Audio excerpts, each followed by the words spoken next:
I was playing our conversation. It was just so funny because you mentioned another director. Oh, well, yeah, because as You mentioned it no, is here. for a I- while we were working with Stephen Daltrey. yeah, that's who you mentioned. And Yeah. I asked you about casting then in 2018, and you're like, and I'm like, the movie's coming out next year. So Did I tell you it's absolutely not coming out now? what did you think about the film after waiting all these years? I'm really happy with the movie. Just to return to what you had alluded to, we've been working on the movie many years. I mean, as I may have told you at the time when we first talked, because we knew that eventually Wicked was going to be a movie once the show was successful, since after all, Universal is a movie company, and they were originally trying to make a movie before I talked them out of that and into doing a stage musical first. We were originally trying to do a non-musical movie. We always knew it was going to be a movie, and therefore, over the years, Winnie Holzman and I would be batting ideas back and forth. Oh, when we do the movie, we should try this, or that kind of thing. And then we were in development for a while with a different director, and ultimately, amicably parted ways because we had basically different visions of the movie, and the timing then just all came together beautifully because John Chu, who was, I don't know, a teenager probably when we first started talking about the movie, was finally in a position where he could come on board as director, and of course our wonderful leading ladies were then of an age where they could then be part of it. So the timing all worked out, and ultimately, I'm really happy with the film. Wait a minute. Backing up on something you said, and maybe I didn't know this, or maybe it's been public.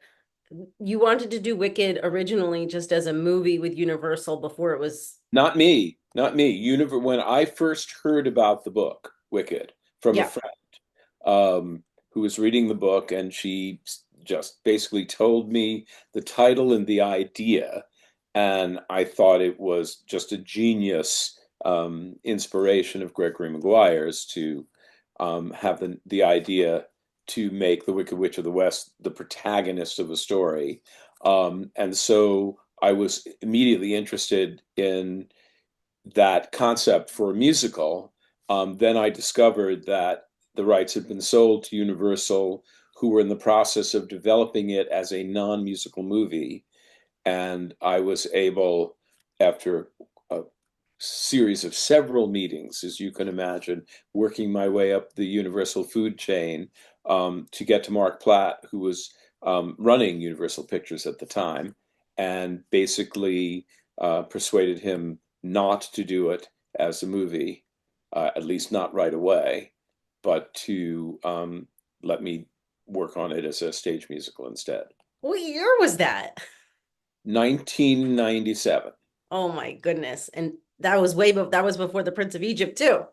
Yeah, well, actually, yeah, I was working basically at Disney at that point, or maybe I was working on Prince of Egypt at that point. But I had a little bit of cred because of the success of the Pocahontas, and I guess Hunchback of Notre Dame was out by then. But anyway, A I little had bit enough, of cred. well, I had enough cred to get into the office to see Mark Platt. Two Oscars for that movie. So he and I was very lucky, since we're talking about this, because I think it would have been quite unlikely for most heads of a studio to abandon a movie that they were working on and had a bit of an investment in at that point because they were on their second draft of the screenplay.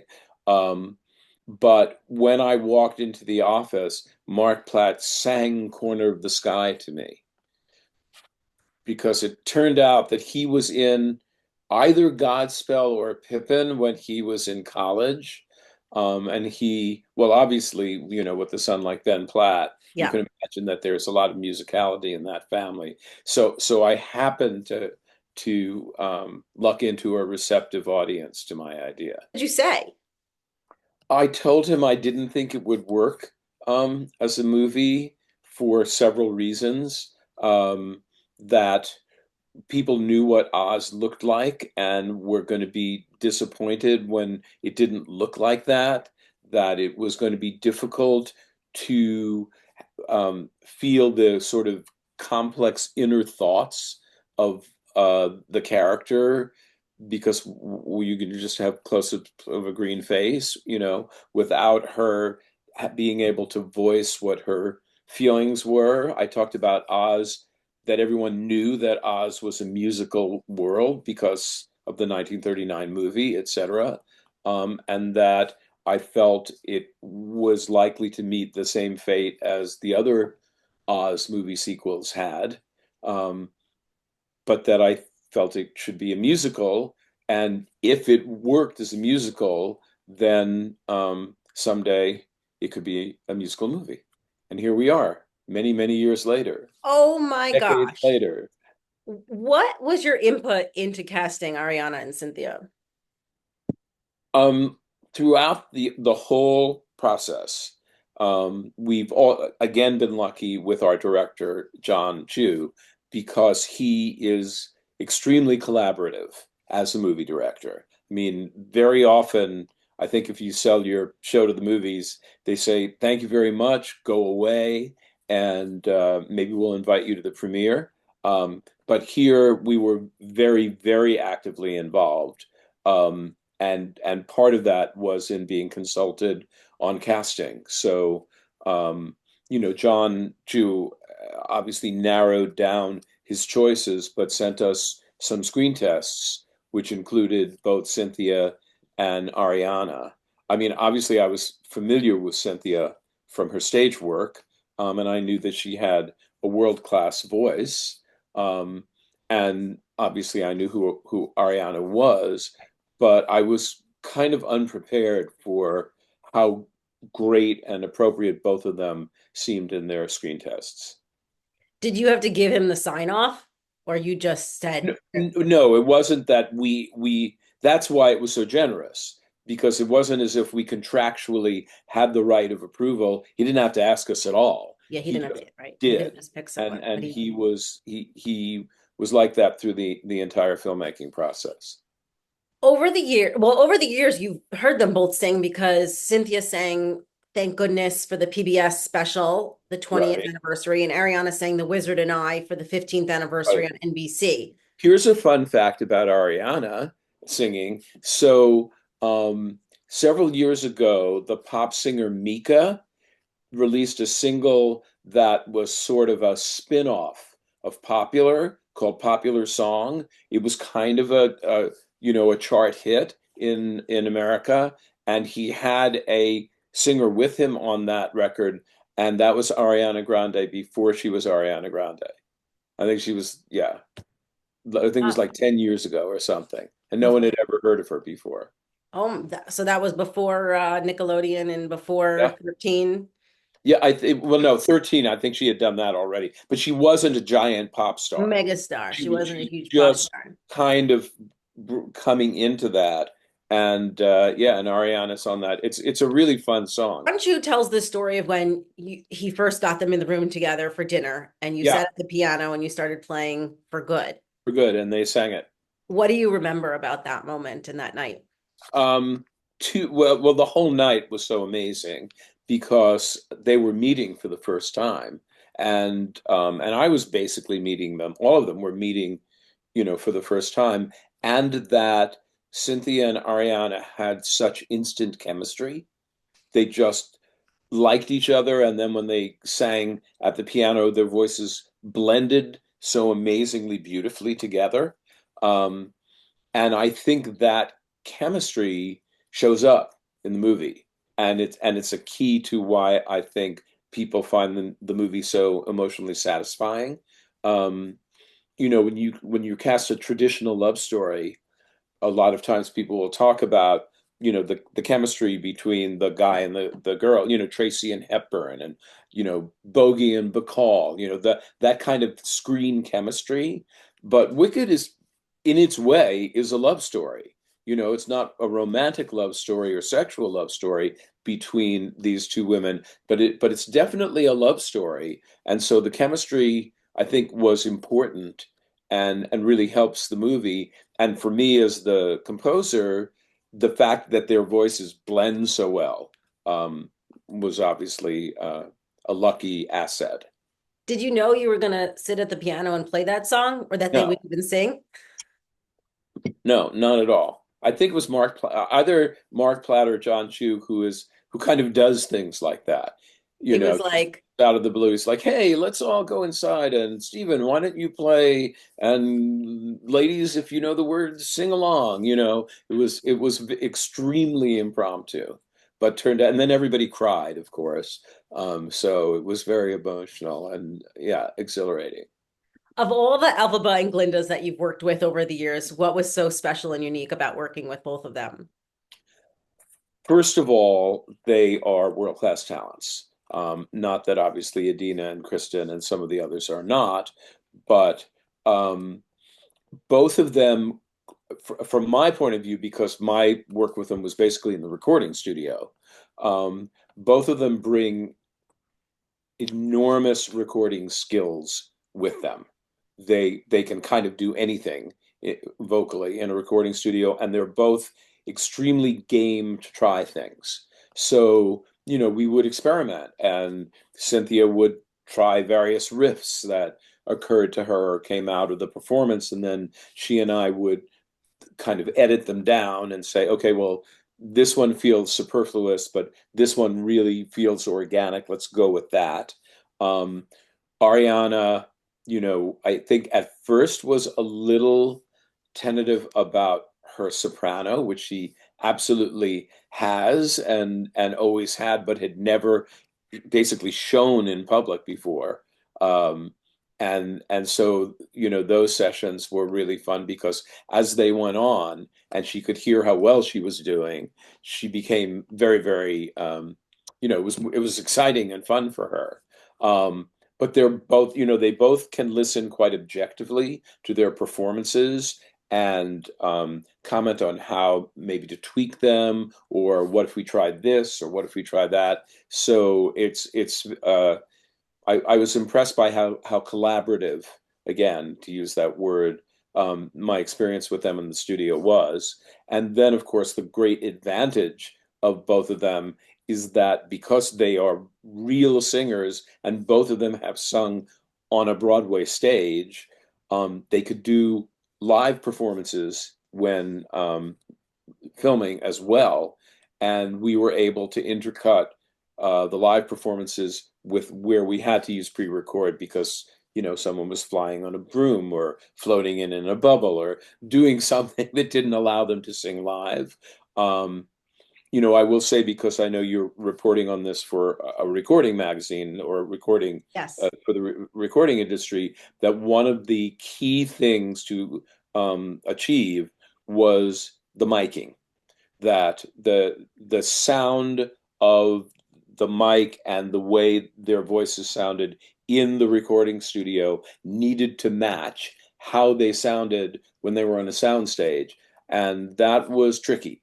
But we had a strong technical team, and we were very aware going in that we were going to mix and match.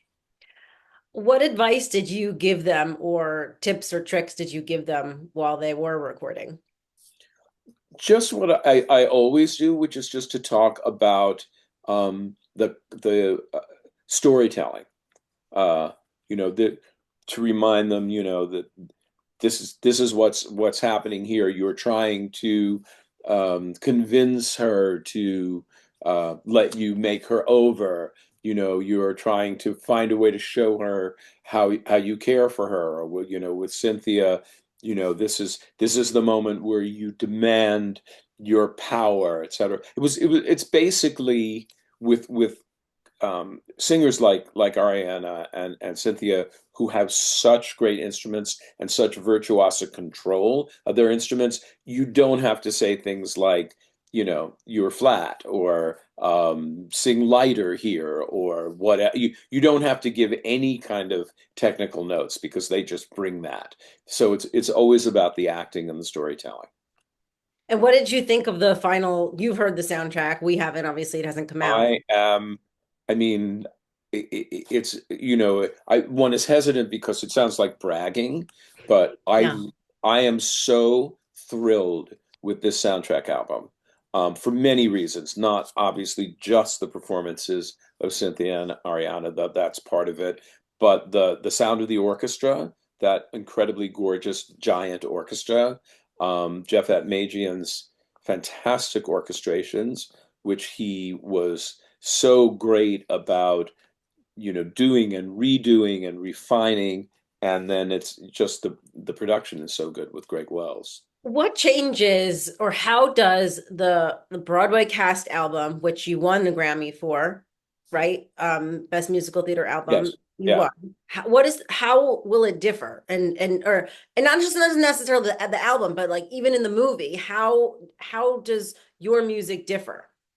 Or Um, like what did you want to do to change it or elevate any it's just, more. I'm the reason I'm sort of fumfering for words is because the word cinematic keeps coming to mind. There's this huge world that John Chu has created, this magical world, and the music needed to have the size to occupy that world. So obviously, having 85 musicians is different than, the 23 or so that you can have on Broadway. So that's one difference. And then, obviously songs needed to be, adjusted based on what's going to be on the screen.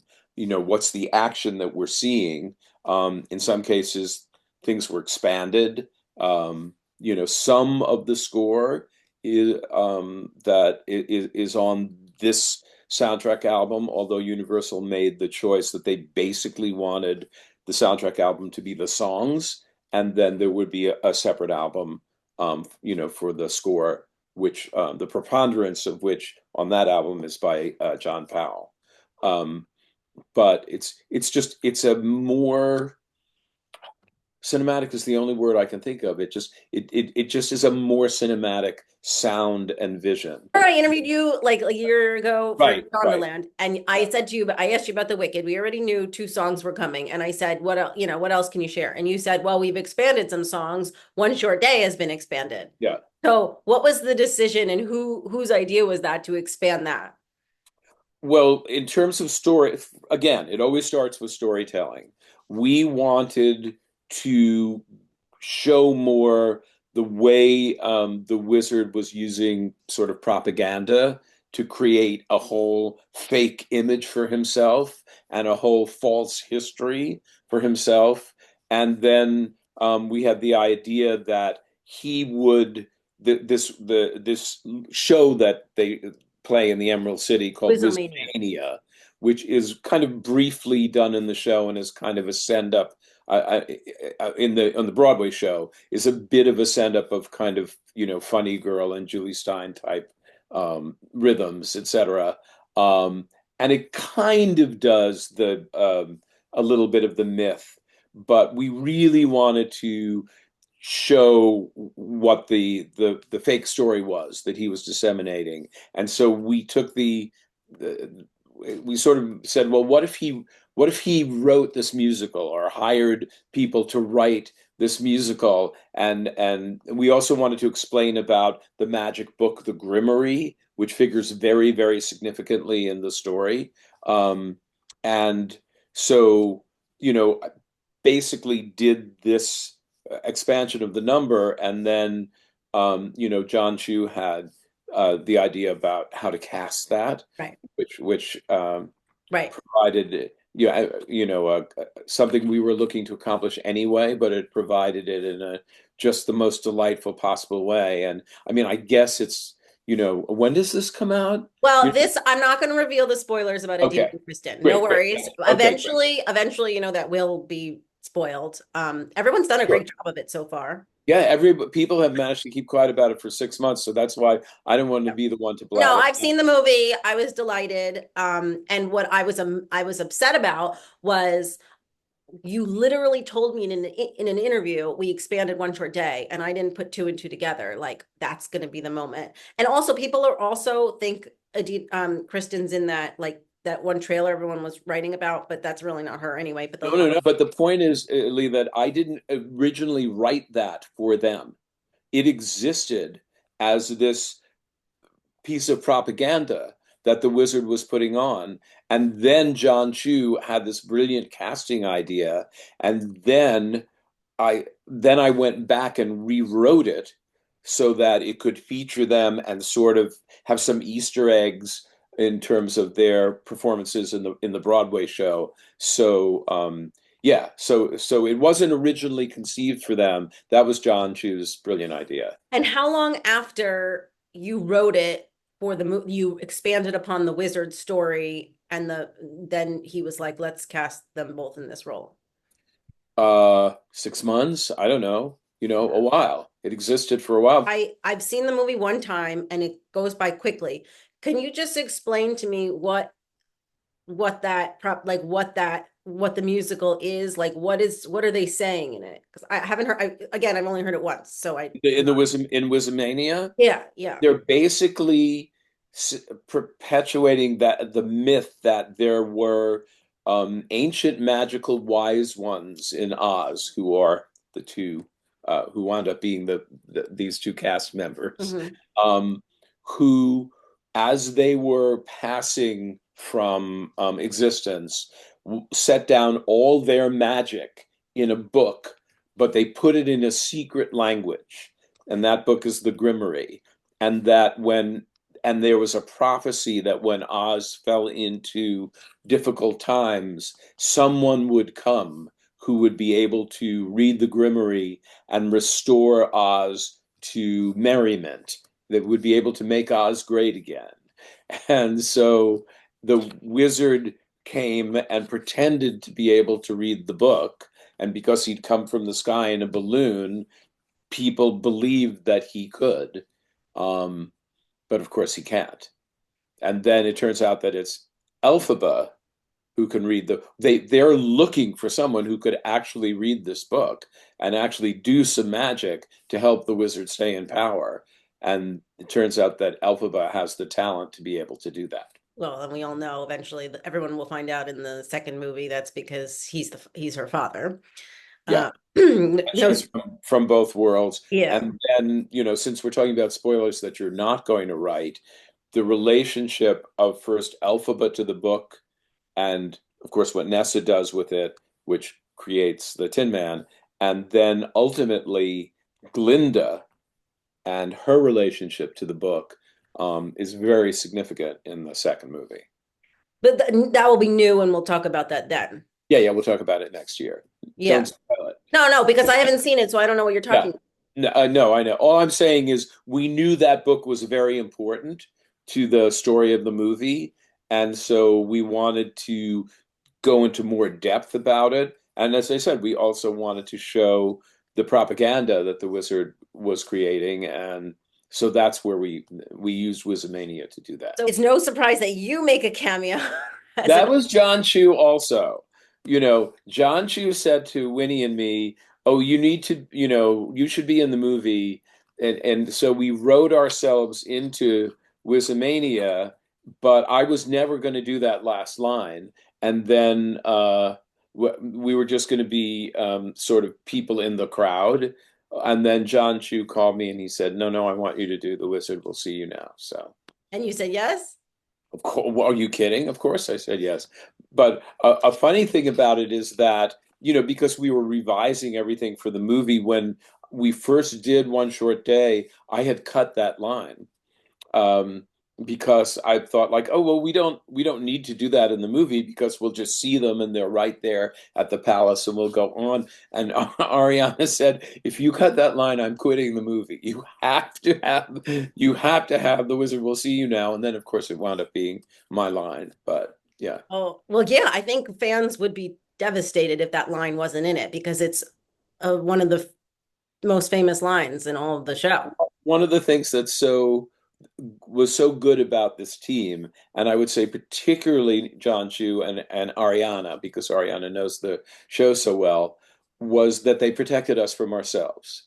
By us, I mean Winnie and me, because we're like, okay, we're making a movie. We'll change whatever we need to change. And sometimes particularly John, would say, no, no, no, you can't change that. You have to keep that.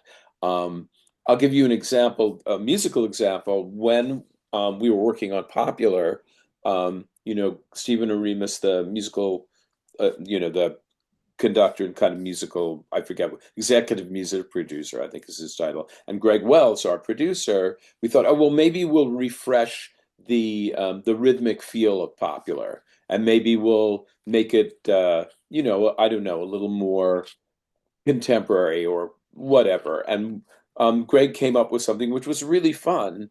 And we played for Ariana, and she said, absolutely not. She said, I want to be Glinda. I don't want people to think that I'm Ariana Grande playing Glinda. And if they hear this kind of different rhythm, they're going to think you changed it because of me. And I don't want to do that. So then we went back to the original. Good choice. Good Good. choice. Yeah. You I'm just know, telling you, they saved us from ourselves a lot of the time. I will say that when I went in for the, costume and hair and makeup and everything, they gave me two choices of mustaches, and one was like a little one, and then one was the big mustache. And I said, you have to give me the big mustache because I have to be like Frank Morgan. I have to be like the guy who says, "Who rang that bell?" I want that Easter egg. So yeah, so well, we did. that's the actor Frank Morgan from because the mustache. But I thought there's a scene on the when they go on the train, and she's like, "Look at the guy with the Oh mustache." yeah, that's another guy, the little mustache. But no, in the 1939 movie, the wizard, the actor who plays the wizard and plays Professor Marvel, Marvel, yeah, Frank Morgan, he's the one who answers the door or answers the gate, when yeah, they bang, and yeah, he yeah, slides it up and he says, "Who rang that bell?" That's the same guy with a yeah. big mustache. Wait, And so who so plays the wizard?